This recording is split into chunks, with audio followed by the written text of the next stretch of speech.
حضرت عمر کی اہل بیت سے عقیدت کا کیا اظہار تھا؟ حضرت عائشہ دیر تک رسول کریم صلی اللہ علیہ وسلم کے بعد زندہ رہی تھیں۔ حضرت عمر کے زمانے میں جب ایران فتح ہوا تو وہاں سے آٹا پیسنے والی ہوائی چکیاں لائی گئیں جن میں باریک آٹا پیسا جانے لگا۔ جب سب سے پہلی چکی مدینہ میں لگی تو حضرت عمر رضی اللہ عنہ نے حکم دیا کہ پہلا پسا ہوا باریک آٹا حضرت عائشہ رضی اللہ تعالیٰ عنہ کی خدمت میں بطور تحفہ بھیجا جائے۔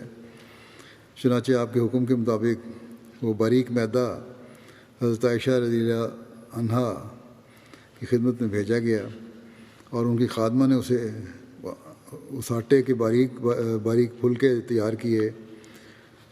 مدینہ کی عورتیں جنہوں نے پہلے کبھی ایسا آٹا نہیں دیکھا تھا وہ ہجوم کر کے حضرت عائشہ رضی اللہ عنہ کے گھر میں جمع ہو گئیں کہ آؤ ہم دیکھیں وہ آٹا کیسا ہے اور اس کی روٹی کیسی تیار ہوتی ہے۔ سارا صحن عورتوں سے بھرا ہوا تھا اور سب اس انتظار میں تھے کہ اس آٹے کی روٹی تیار ہو تو اسے دیکھیں۔ حضرت مسلمہ عورتوں کو مخاطب کر رہے تھے، ان کو مخاطب کرتے ہوئے فرماتے ہیں کہ تم خیال کرتی ہوگی کہ شاید وہ عجیب قسم کا آٹا ہوگا۔ وہ عجیب قسم کا آٹا نہیں تھا بلکہ اس سے بھی ادنا آٹا تھا جو تم روزانہ کھاتی ہو، بلکہ اس سے بھی ادنا آٹا تھا آج جو آٹا تم میں سے ایک غریب سے غریب عورت کھاتی ہے، اس سے بھی وہ ادنا تھا۔ مگر مدینے میں جس قسم کے آٹے ہوتے تھے ان سے وہ بہت اعلیٰ تھا۔ بہرحال آٹے کے پھلکے تیار ہوئے، عورتوں نے اس کو دیکھا اور حیران رہ گئیں کہ وہ پورے شوق میں اپنی انگلیاں ان پھلکوں کو لگاتیں اور بے ساختہ کہتیں اف کیسا نرم پھلکا ہے، کیا اس سے اچھا آٹا بھی دنیا میں ہو سکتا ہے۔ روٹی تو پک گئی، لیکن یہاں حضرت عائشہ کہ حضرت صلی اللہ علیہ وسلم کے عشق و محبت کی کہانی شروع ہوتی ہے اور آپ کے کیا جذبات ہیں حضرت صلی اللہ علیہ وسلم کے بارے میں۔ حضرت عائشہ نے پھلکے میں سے اس چھوٹی سی روٹی میں سے ایک لقمہ توڑا اور منہ میں ڈالا۔ وہ ساری کی ساری عورتیں جو وہاں کھڑی تھیں اس شوق سے حضرت عائشہ کا منہ دیکھنے لگیں کہ اس کے کھانے سے حضرت عائشہ کی عجیب حالت ہوگی۔ نرم پھلکا ہے، کھا کے وہ مزہ لیں گی، وہ خوشی کا اظہار کریں گی اور خاص قسم کی لذت اس سے محسوس کریں گی۔ مگر حضرت عائشہ کے منہ میں وہ لقمہ گیا جو جس طرح کسی نے گلا بند کر دیا ہو، وہ لقمہ ان کے منہ میں ہی پڑا رہ گیا اور ان کی آنکھوں میں سے ٹپ ٹپ آنسو گرنے لگے۔ عورتوں نے کہا بی بی آٹا تو بڑا ہی اچھا ہے، روٹی اتنی نرم ہے کہ اس کی کوئی حد نہیں، آپ کو کیا ہو گیا ہے کہ اسے نگل ہی نہیں سکیں اور رونے لگ گئیں؟ کیا اس آٹے میں کوئی نقص ہے؟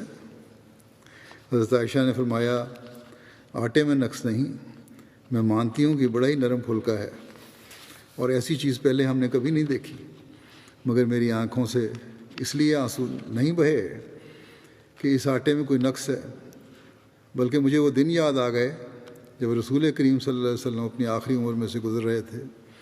آپ ضعیف ہو گئے تھے اور سخت غذا نہیں کھا سکتے تھے، مگر ان دنوں میں بھی ہم پتھروں سے گندم کچل کر اور اس کی روٹیاں پکا کر آپ کو دیتے تھے۔ پھر آپ نے فرمایا وہ جس کے طفیل ہم کو یہ نعمتیں ملیں وہ تو ان نعمتوں سے محروم چلا گیا، لیکن ہم جنہیں اس کے طفیل سے یہ سب عزتیں مل رہی ہیں ہم وہ نعمتیں استعمال کر رہے ہیں۔ یہ کہا اور لقمہ پھونک دیا اور فرمایا اٹھا لے جاؤ یہ پھلکے میرے سامنے سے، مجھے رسول کریم صلی اللہ علیہ وسلم کا زمانہ یاد آ کر گلے میں پھندا پڑتا ہے اور میں یہ پھلکا نہیں کھا سکتی۔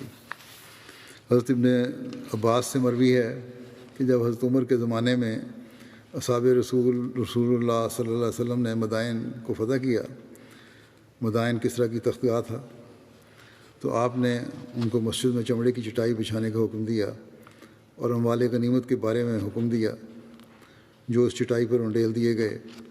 پھر اصحاب رسول صلی اللہ علیہ وسلم جمع ہوئے تو سب سے پہلے جس نے آپ سے مال غنیمت لینے کی ابتدا کی وہ حضرت حسن بن علی تھے۔ انہوں نے عرض کیا ہے امیر المومنین، جو مال اللہ تعالیٰ نے مسلمانوں کو عطا فرمایا ہے اس میں سے میرا حق مجھے عطا فرمائیں۔ تو حضرت عمر نے ان کو کہا بڑی خوشی سے اور عزت کے ساتھ، اور ان کو 1000 درہم دینے کا حکم فرمایا۔ پھر وہ یعنی حسن چلے گئے اور حسین بن علی آپ کی طرف آگے بڑھے اور عرض کیا ہے امیر المومنین، جو مال اللہ تعالیٰ نے مسلمانوں کو عطا فرمایا ہے اس میں سے میرا حق مجھے عطا فرمائیں۔ تو حضرت عمر نے ان کو کہا بڑی خوشی سے اور عزت کے ساتھ، اور ان کو 1000 درہم دینے کا حکم فرمایا۔ پھر آپ کے بیٹے یعنی حضرت عمر کے بیٹے عبداللہ بن عمر آپ کی طرف آگے بڑھے اور عرض کیا ہے امیر المومنین، جو مال اللہ تعالیٰ نے مسلمانوں کو عطا فرمایا ہے اس میں سے میرا حق مجھے عطا فرمائیں۔ تو حضرت عمر نے ان کو کہا بڑی خوشی اور عزت کے ساتھ، اور انہیں 500 درہم دینے کا حکم فرمایا۔ اس پر انہوں نے کہا، عبداللہ بن عمر نے عرض کیا، اے امیر المومنین، میں ایک طاقتور مرد ہوں جو رسول اللہ صلی اللہ علیہ وسلم کے سامنے تلوار چلایا کرتا تھا، اور حسن اور حسین اس وقت بچے تھے جو مدینہ کی گلیوں میں پھرا کرتے تھے۔ آپ نے ان دونوں کو ایک 1000 درہم دیے ہیں اور مجھے 500۔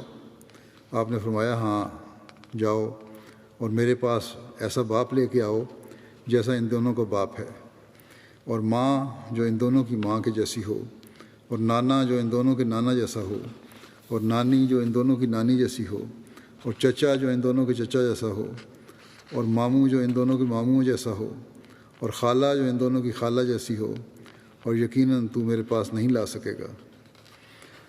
ابو جعفر سے مروی ہے کہ حضرت عمر نے جب ارادہ کیا کہ لوگوں کے لیے وظیفے مقرر کر دیں، اور آپ کی رائے سب لوگوں کی رائے سے بہتر تھی، لوگوں نے عرض کیا کہ آپ اپنی ذات سے شروع کریں۔ آپ نے فرمایا نہیں، چنانچہ آپ نے رسول اللہ صلی اللہ علیہ وسلم کے سب سے قریبی رشتہ دار سے شروع کیا۔ آپ نے پہلے حضرت عباس کو اور پھر حضرت علی کا حصہ مقرر کیا۔ حضرت عمر بن خطاب حضرت امام حسن اور امام حسین کی عزت کرتے تھے اور ان کو سوار کرتے اور ان دونوں کو عطا کرتے تھے جیسے ان کے والد کو عطا کیا کرتے تھے۔ ایک دفعہ یمن سے کچھ حلے یعنی کپڑوں کے جوڑے آئے تو آپ نے انہیں صحابہ کے بیٹوں میں تقسیم کر دیا اور ان دونوں کو ان میں سے کچھ نہ دیا، اور فرمایا ان میں ان دونوں کے لائق کوئی چیز نہیں۔ پھر آپ نے یمن کے نائب کو پیغام بھیجا تو اس نے ان دونوں کے مناسب حال حلے بنوائے۔